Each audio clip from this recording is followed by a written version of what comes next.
We are live. All right. Thank you, everyone, for joining today for another episode of Fierce Feminine Fridays. Today, I have my guest, Rika Miyatake, who is a yoga therapist, and she specializes helping to release trauma from the body with movement. So if you haven't heard of it, it's kind of like yoga meets therapy. That's why she's a yoga therapist. And she just helps to release stuff that's trapped in your body that you don't even know of because you've experienced trauma in your life. So without further ado, welcome Joy. And I also want to add that Joy is a Japanese American. If you haven't noticed, there is a theme going on here in my Fierce Feminine Fridays. I love to feature women who are, women of color. I never considered myself to be a woman of color, even though I am a brown woman. I'm a Polynesian and a Japanese and Asian, right? So I'm a poly-Asian?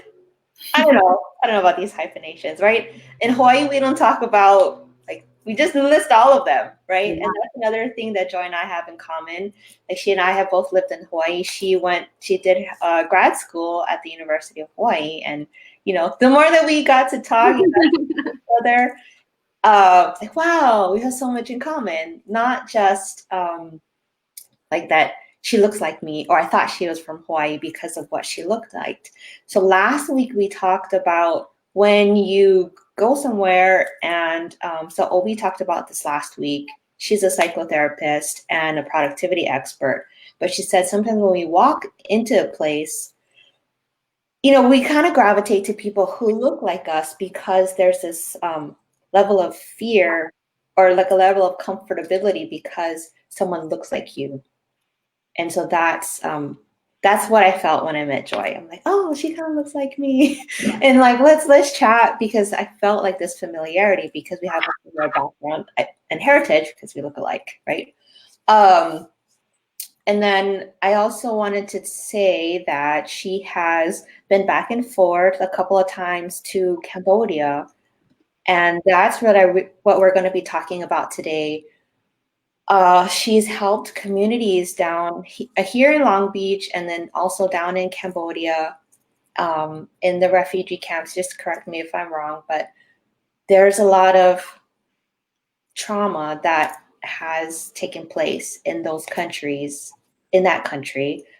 And you know what, Joy, why don't you just take it away? Yeah, okay. Experience. The same thing I noticed. Well, first thing I noticed was that you said my name right, because you're from Hawaii and you have that soft understanding of Japanese vowels, and I was like, oh yeah, I don't have to teach you how to say my name, Joy Rika Miyatake, and that was kind of cool just to hear it out loud. And I was realizing, I've gone by just Joy Rika for such a long time because I thought, hey, that's easier for everyone else to say and pronounce, and I don't have to worry about my last name going like Miyatake or Miyataki, or it's Miyatake. And just hearing it, it's like, music to your ears when you hear your name said right. It is. Yeah.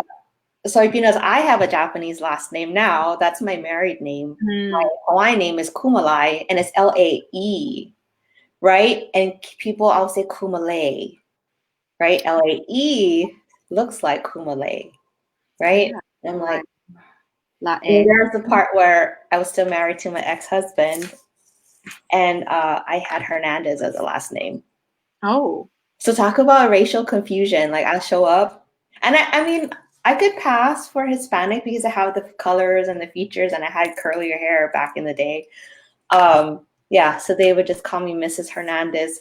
I wasn't even married to him anymore. They would just call me Mrs. Hernandez when I walked when I walked into conferences, because my son still had his last name. And so that's an interesting thing, names and looks and people, how they just perceive you from the outside. I definitely, because my hair is a little different than typical Asian hair, get a lot of like, wait, what are you? Where does your hair come from? What kind of hair is that? You must be at least part, and then they want to, guess what I am. Yeah. Which is always kind of, it's when I was a child, I remember being really young, and I'm kind of going away from the Cambodia thing just because I remember this funny story. When I was young, I remember it was like 3 or 4 different, I'd categorize how people would approach me with looking the way that I look, having the hair that I have. They'd be the first level is like, what are you? And I'd be like, what do you mean, what am I? And so I would be aggressive, like be a little bit like taken affront or like taken, like, what are you? What do you mean? What am I? Like a human? Right. No. Where are you from? Yeah, where am I from? Like, California? No. Where are you really from? Where were your parents from? Parents were born in California? And then at this, at that point of like, I know what they're asking. Right. What's your nationality? Oh yeah, I'm American. Still not giving them what they want. At this point, I'm never going to do that to somebody at this point because I realize people just are curious. People want to know, and they may not have the right words to say, what's your ethnic background? Yeah. Ethnic background. That's the question that they really want to know about me, because they say like, your hair looks this way, your eyes and your skin is this color. Like I've gotten everything. As far as like, you could be part this, part that. Like you could be, and like you thought I was Hawaiian even. And or at least from Hawaii, because I know like in Hawaii. So this is kind of a segue as well. I'm just like helping my friend's dad write a book that's based in Hawaii. And he asked me the question. He's like, is it a familiar thing when people, like when you meet people that they say, hey, and you start talking about ethnicities like very openly. Like, is it PC to just talk about ethnicities? And I was like, oh yeah, like in Hawaii, we just talk about it. And we use them as descriptors. Like, oh yeah, the Japanese guy that just left, or the Japanese guy that drives a red car. It's similar. It's like red car, Japanese guy. It's like just a descriptor that it's not, there's no weight. There's no taboo talking about race. Yeah, there's no taboo talking about race in Hawaii, because we understand that everyone's mixed, and we just kind of want to know, like, what's your heritage? Where do you come from? And when I haven't responded back to him, but when I was reading his request, because he wants to be, he wants the book to feel authentic, right? He wants the book to feel, like he doesn't want to rub people the wrong way. Like people read it from Hawaii, like, am I saying the right things or whatever? So I kind of became like a consultant for his book based in Hawaii. And it was just this thing. I'm like, oh yeah, it's not even a big deal. And he's noticed that he kind of flies back and forth to Hawaii. His daughter lives there. But he's I think they're from California originally, but they're also Asian descent. I think they're Japanese. So it feels different. Like I'm Japanese American. My grandparents lived in California during World War II. So that means my great grandparents and my grandparents, all 6 of my grandparents, were put into internment camps.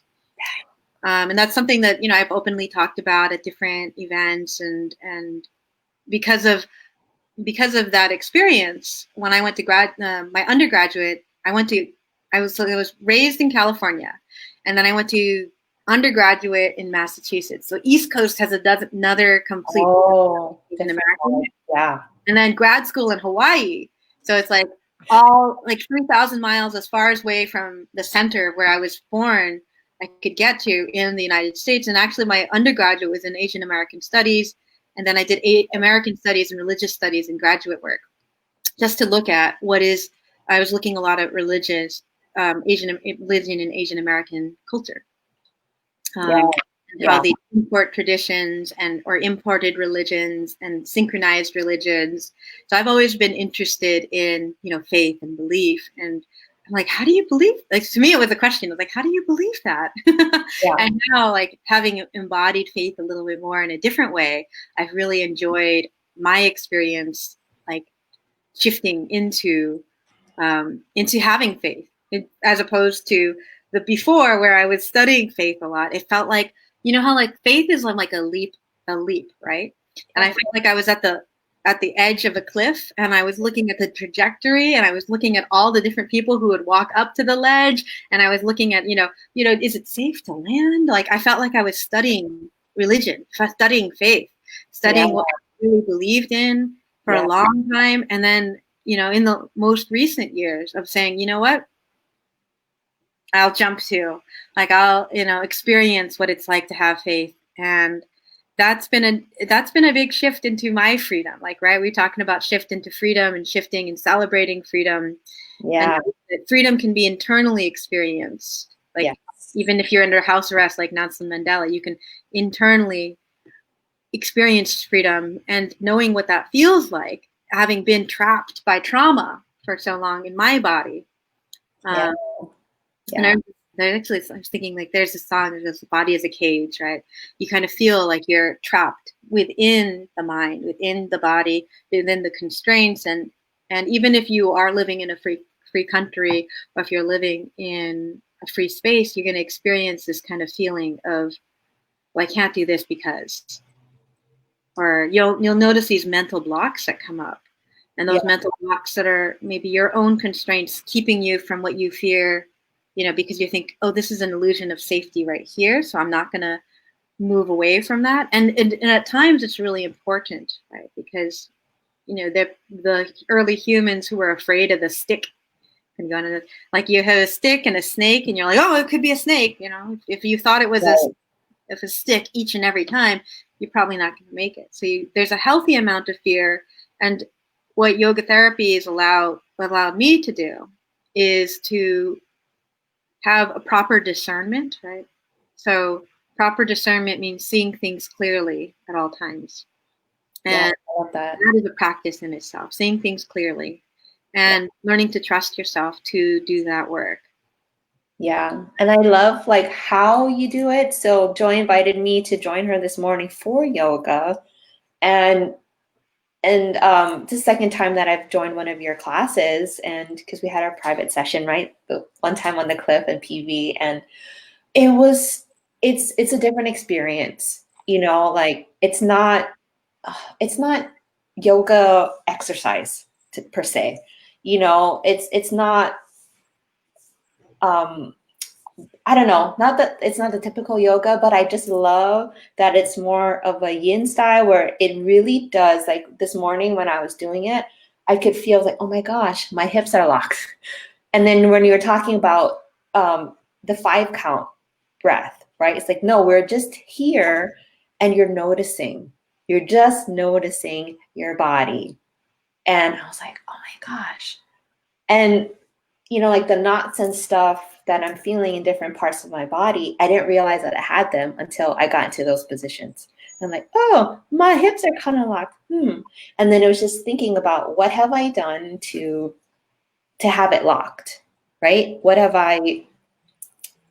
trauma have I put my body under? It's like, oh, I've been on Zoom calls pretty much all day, every day for how many days in a row, right? Since quarantine, and like we're doing business online. I'm like, oh yeah. And then there's this thing in my shoulder when we did the thread the needle. I'm like, oh yeah, okay, I feel it, Great. Yeah, I'm so glad. I was going to ask you about, how did you enjoy that experience of practicing? So now I got a little feedback, and as you know, I placed the recording. So today was the first day I watched back my recording of teaching, and when I was there, I was like, oh, this is nice. And it's kind of like I feel like I put out a good product, where I'm like, not even I, but like, I'd watch a replay and get some benefit out of my own teachings. So like, because I'm teaching it, but at the same time, it's like, well, I'm glad that I'm able to practice too alongside myself. It's kind of funny. No, but I mean, even as we were practicing and knowing what we were going to be talking about today, I'm like, look at Joy. She's enjoying her freedom from teaching. Yeah, to take my own day off a little bit. Well, I love teaching, as you know, and I do feel like there's some benefit of like being able to use my voice and being able to speak and being able to come at and just be able to witness. So when I get to teach live classes, seeing what people need, like I can see it right away. It's I guess I hate saying it, that's my gift. We talk about our superpowers sometimes, like the superpower is like, oh, I can see when just because I've been working with bodies for over 10 years, like either, now that I think about it, like I actually worked in my dad's photography studio too, and just being able to observe people. Yeah. Right? Notice how to make them seem relaxed for a portrait, or notice how to move somebody in a way where it's like, okay, so there's some stiffness and tightness right here. And oftentimes I can see it just because I've experienced it so much internally, and then in perception, when I watch people, I'm like, oh, looks like we can do a little bit of this and that. And as this time right now, it's becoming a very familiar pattern with the Zoom call lifestyle, where people are sitting a lot. So we do the hips flexor stretches. People are, I incorporated a little. Oh, right. I love this one. Yeah. We're doing a lot of texting and typing and more time with, computers. And oftentimes I'll do even too, like an eye relaxation, because we're straining our eyes a little bit more. So just a little bit of everything is kind of like the counter to the lifestyle that we're living the rest of the hours of our life. So that's something that I do offer. And for anybody who's watching, you're welcome to check out my Facebook page and join these classes. And thank you. Yeah. Thanks for a little probo. Yeah. And so, at the end of the broadcast, I'll be throwing that information in the chat where you can join Joy's group. And she goes live pretty much every day at 11, and she just gives us tips and things. Like the other day was a breathing tip. It was a 2-minute breathing tip. And it's, what did you call it? The box breathing? Yeah, box breathing. Yeah. And when we are under a lot of stress, right? When it's like you feel like you're so overwhelmed, you don't have time. Like in between Zoom calls, you're back to back to back. You can breathe. Right. Or even like if you schedule like a 5-minute potty break in between calls, you can breathe when you're doing your business. You know what I'm saying? It's like breathing. And I'm just gonna tell myself. I realized because I've been out of practice with breathing. Like, oh, this morning when we were doing the yoga, I was like, whoa, okay, like I'm locked. Like my breathing is way off.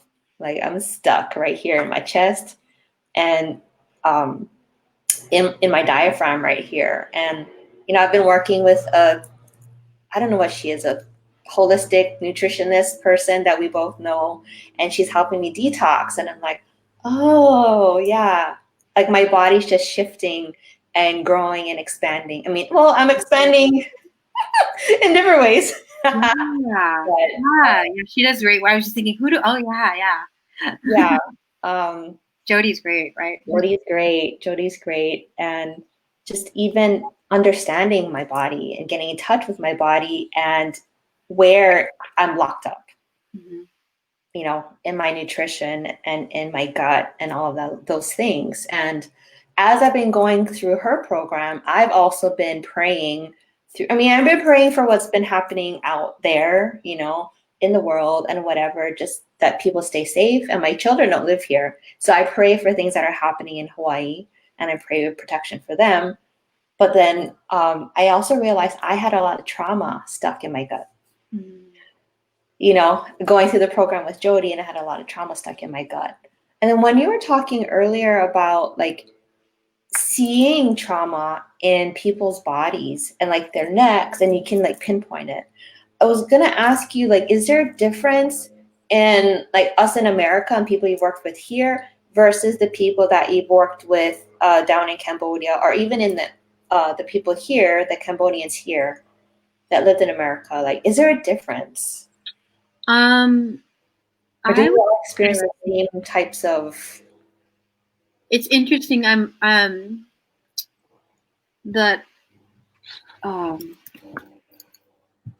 There's a book by Vanderkolk, The Body Keeps Score, Brain, Mind, Body, and the Healing of Trauma.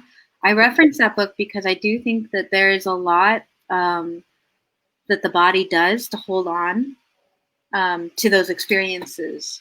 And it's designed, I think, in one way to keep you safe from it, but then holding on too long, it kind of keeps a rigidity in the body. And that's something that I've noticed in a physical way, is that the way that people move to protect themselves in the world versus moving in an open-hearted manner, like there's an actual physical stance that people can do to release and to expand and to be in a open-hearted space versus a space of fear. And so what I've started teaching more than 10 years ago now. When I first started teaching, it was at a women's shelter, like an undisclosed location it was for Asian American women. And I was teaching a class for women and I was teaching a class for their kids. So I've looked at like how yoga could improve the lifestyle for somebody who's experienced, physical, emotional, verbal trauma, and the next generation of something that either had been passed on or to be taught. Because if you're in a space where you're exposed to the traumatic event, you also might store it to give away to your children. You also might start to teach as like a learned behavior, and that's something that we've talked. Oh, yeah. And with what's going on right now in America, we can look at that too as like intergenerational traumatic effects of slavery, and the intergenerational, like what we've looked at in studies of mice. I don't know if we've talked about epigenetics at all together, but there's this cherry blossom study done with mice, right? Have you heard of it? No, I don't think. This is a good one. So good, yes. Yeah. So with mice, they've discovered that in the first generation of mice that were exposed to the scent of cherry blossoms, and then attaching it with the like a shock, an electric shock. Oh, right, yeah. Would get scared and be like, "Oh, okay. Oh, they know it's coming." So when they smell the cherry blossom oil, they get scared, and they act as like they're gonna be shocked again. Right. And we discovered with that for the second generation of mice, they learned the behavior of being scared by the oil scent. And they were never exposed to the shock, but their reaction to the scent was that of terror instead of like just being freaked out. That's wow. Without even being exposed to the shock itself. They just knew that scent was something bad and that they needed to be vigilant. Wow. So at this point, were the parents still alive, or it was just genetically passed down? Genetically passed down. Wow. So they didn't even observe their parent doing. That's what epigenetics is. That like something in the genes, right? And so it's fascinating too, because that's actually something that I was really interested in with my family history, because my great grandparents and my grandparents, like I said, were interned at Mazenor and Poston internment camps during World War II. And so my studies in my undergraduate was all about like, wait, what was that? Why did that happen? And what are some of the intergenerational effects? Because I noticed that, that had one set of parents that didn't want to talk about it at all. Grandparents, they just didn't talk about it. It was an awful time. There were scorpions. They were just, they were scared. Yeah. And then I had another set. My great grandfather became very famous, known as the photographer of the internment camps. So his name's Miyatake as well. And he was Toyo Miyatake. And he smuggled in a lens and a film canister. Wow. He took pictures, secret pictures of the camps because he wanted people to know what was happening. Yeah. So he became, in his own way, that was his protest of to share this story. And because he shared this story, we have photos of like, this is what life was like inside the internment camps. Wow. 60, that's amazing. 80 years ago. Yeah. And that side of the family talked about it like, oh, we had a good time. It was a camp experience. And so it was interesting to see the juxtaposition of like one side of my family being very traumatized by the experience and the other saying like, oh, it was okay. Like there was kind of a resilience to their lifestyle. And just because of that, it was interesting for me to I started to look into that intergenerational trauma and looking at, trauma, especially, with they had more studies on like Jewish culture, like from Holocaust, and looking at what type of effects, like how that affected generations. Yeah. I mean, I wonder, if we're talking about the Holocaust in the Jewish community, right? Like in the Bible, Jews were enslaved like back in the Egyptian days too, right? And they were enslaved in in Egypt back in like Genesis. And they were enslaved in Babylon as well. Like as you get like more through the Bible, and then they're enslaved again in our current day, you know. Huh. Right. So there's like a lot of like that's its own thing, and I don't know too much about that. But Yeah, I know, but I'm like, if you're talking about intergenerational, like I wonder if it not made them more susceptible, but because they've experienced it back way back then. I wonder if how far it would carry. Well, I think according to like I've always loved my friend Milagro Phillips. She's doing a lot of interesting work right now, but these at least 7 generations. Yeah. And that's why we can still see some of the effects of slavery today in America, and that's why we can still see some of the effects. And it becomes like it becomes an issue for mental health, and that's because that's part of probably why I gravitated towards yoga therapy as a modality to help with it, because I noticed myself like where I was experiencing trauma and where my blocks were coming up. And I took a class by Zabi Yamasaki called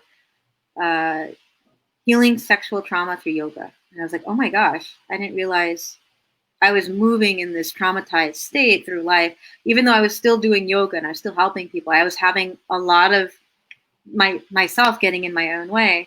And then I hired a yoga therapist to work with for myself, and I was really making a lot of progress. And I became a yoga therapist because of it. I was like, I've been in therapy for a long time. I've done, different healing things. And for me, this was the thing that worked the best. And I started working. That's basically how I got working in the Cambodian community here in California.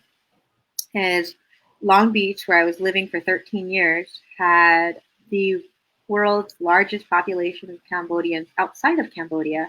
And a friend said, hey, are you looking for a yoga teaching job? And this is just at the beginning of my sobriety. So I felt like I was healed as much in this community, as much as I could bring to the community too. It was a very, I'm just so grateful to have found May Center. May Center stands for Meditation, Agriculture, Yoga, and Education. And they serve and support Cambodian men and women who survived genocide in Cambodia and were moved to America. So a lot of the men and women are 50s and 60s years old and experienced a large deal of events that was very hard to get through, like very emotionally, like they didn't want to they like learning English was new. And I remember like when I first started teaching, I learned Khmer language just long enough to teach yoga. I volunteered there every day for a year and a half, and was getting part of the community. So I'm grateful to them for allowing me to be part of a community again. And there was a good relationship where, as I was educating myself with the tools of yoga therapy, like being able to down regulate my nervous system, I was teaching how to regulate the nervous system, how to move the body in different ways that would create more open-heartedness. And so they became very, the tools of yoga therapy are very, very fine, right? They're very fine tools. So practice that I would give there might look different than a practice that I would teach, at the gym. So I had also worked at the gym, and but I noticed too that the patterns of people who would come to me, that was a very fun, it's been really fun. I love getting to do what I do, and I love teaching. Yeah. And then I really love, not to diss like regular yoga, but I just love the combination of yoga therapy, because I don't know, I'm one of those girls that like to check boxes, right? If I'm going to do a yoga practice, it's like I want it to do something for me. Not that regular yoga can't, but with yoga therapy, there's like an end game in mind. Like I'm actually going to heal something in my body. Right. And so the practice, the way I teach it, it's like the way that my teachers teach it, so it's a lineage, right? So I have a teacher, he has a teacher, and his teacher has a teacher. And so because of that, it's like the one thing that our teachers teach is if you're practicing yoga correctly, all of the relationships in your life will improve. Yes, I love that. Like when we talked about on the summit, right? All the different relationships that, but yeah, we're not going to get into that today. If you want access to that, comment below. You want just type summit below, and then we can get you access to that recording. But yeah, just the 7 different relationships. You remember? Yeah, exactly. Yeah. Yeah, those different relationships in your life. If you're practicing yoga correctly, all of those relationships in your life will improve. And if you're not practicing yoga correctly, I don't, this, like, I don't teach headstands. I mean, I could if I wanted to, but it's just, to me, it's not as important as making sure you have like a really awesome life. Right. We're in a different stage of our life. So teaching yoga when I was in my early 20s, it's like, oh, let's do scorpion pose, dragon pose, all these like fun little poses, get the body limber. And it's a great meditation. But, as moving into the householder stage, that's where we're all in right now. It's, are you living the life that you really want to be living? Are you living authentically? Are you in great relationships? Like, are you financially secure? Like, these are the important things in this part of our life. So how does your yoga practice reflect that? Yeah. And so yoga is taught, one-on-one. But I still teach the group classes, because if it weren't for the group classes, I probably wouldn't have discovered yoga therapy myself. That is true. Yeah, it's kind of like giving them a taste, right? And and like there's a lot of people who wouldn't experience a lot of different things because we weren't given a taste. Like I wouldn't know anything about business systems and management if I hadn't been given a taste, But that's what people hire me for these days, to help them create business systems. I'm like, okay, cool. So yeah, and it's like about like getting the exposure to one thing and then letting that unfold wherever that takes you. Yeah, and even like as you were talking, right, the wheel of life, in the coaching industry, there's this thing called the wheel of life. And then it's kind of like I rearranged the wheel to fit like this acronym that I have as time, right? The time wheel, and it's time. Well, TIME is the wheel. And then I was looking at it like, if I had just shifted a couple of things, like these 3 things fit into the time wheel, like all 3 things related to relationships fit into the time quadrant, because when you look at your calendar, what is it filled with? Appointments with other people. It's other people commandeering your time, whether it's time with yourself, time with your significant other, time with like your inner circle, family and friends, or time spent in the community, like say volunteer or whatever. I'm like, oh, that's one of the biggest complaints that I get when people come and work with me. Is like, I don't have time. I'm like, well, how are you using your time? Well, it's kind of like with meditation practice. It's like, do you have time to brush your teeth? Yeah. Do you have time to use the bathroom? Yeah. Like, do you have to make that time, or did you just do it? Right. And I think, yeah, I was just simple from the other side. It seems simple from the other side, but for me personally, I had to burn out so hard. And like I have like my history with addiction and my history with my own traumas that I've overcome, is that if you don't get to that bottom, almost it's like, well, you think that there's no other way. You think that you have to suffer through it, but the truth is that you get to create your own life. And so yoga therapy has given me the tools to realize that. Like one of the things that I think was the biggest aha in my practice is just this phrase: it's okay to want whatever I want from anyone, for any reason, or for no reason at all. I love it. Have you said that? Can you say it? I can't. Maybe after the recording, you can type that in the comments for the people. But just when you were saying it, I was like, yeah, like all of it. It's okay to want. It makes so much sense. Yeah, because it took me 2 months in front of a mirror to look at myself and say that out loud. And I realized that a lot of the what I wasn't allowing myself to do before was to want things and go after them.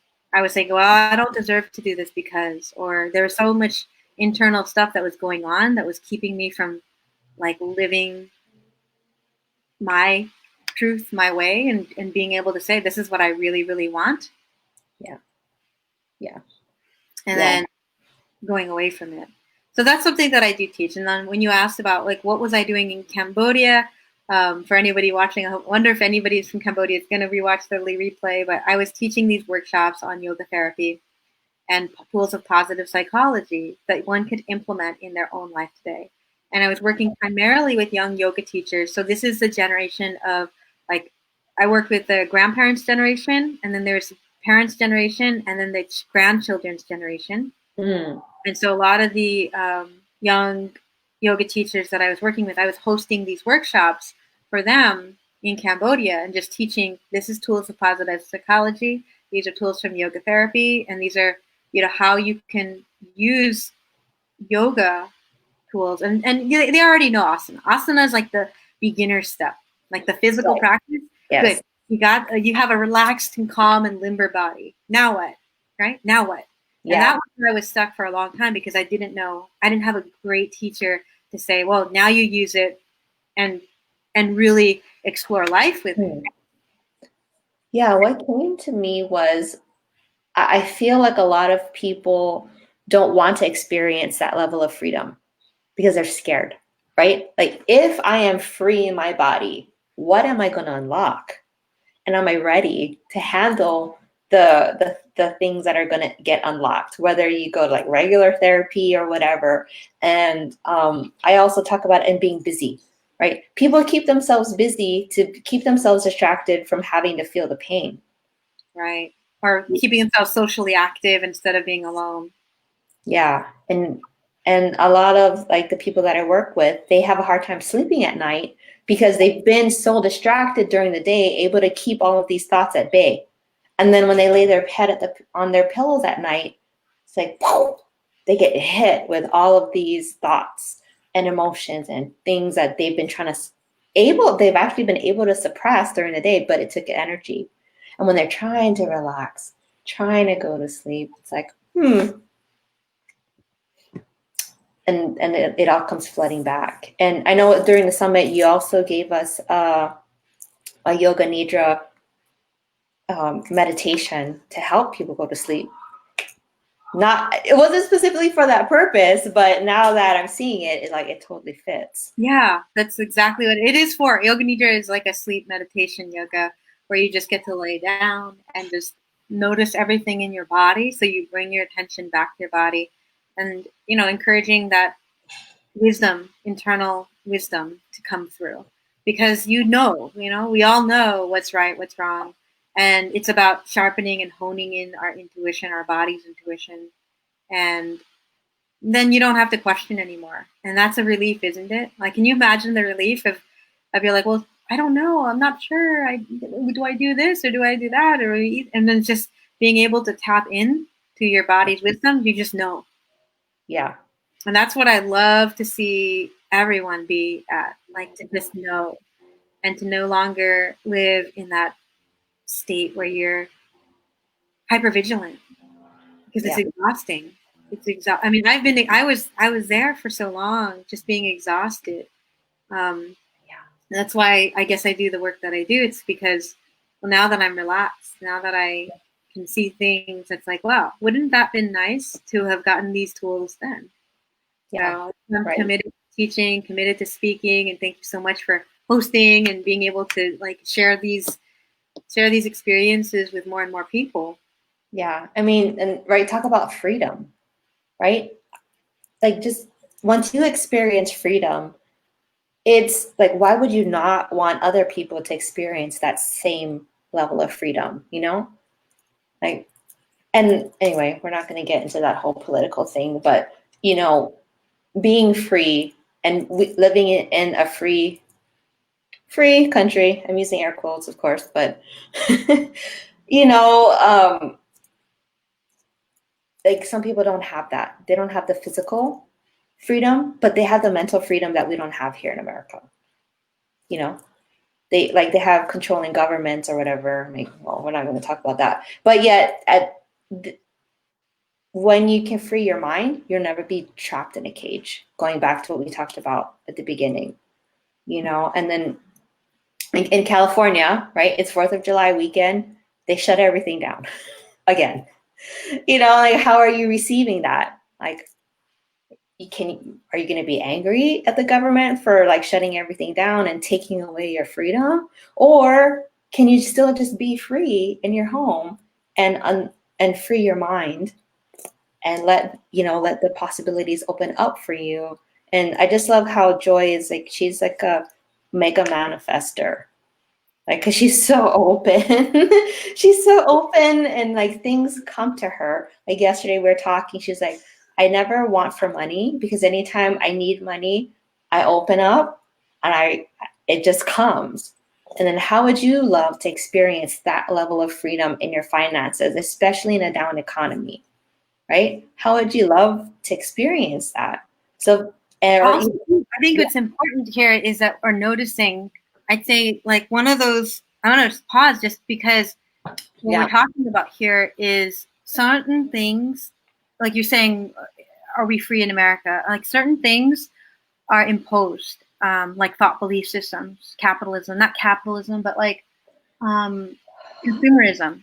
Yes. An imposed belief system that we can choose to adopt, and notice when we're using it as a tool to soothe versus a tool, like an internal tool that we can use to soothe our vigilance cycle. Yeah. So if you're noticing like that pattern of wanting and craving, and like I said, it's okay to want whatever you want for any reason, from anyone, or for any reason at all, no reason at all. That's okay. But noticing that pattern and noticing how it, if it's coming from like here or if it's coming from here. And that's what I'm saying is when I say I don't want for anything, it's like the head wants, like, oh, do I want a bigger car? Do I like, what does that really mean to me? Or how does that really support the larger picture of what I want in my life? Does it support the larger picture?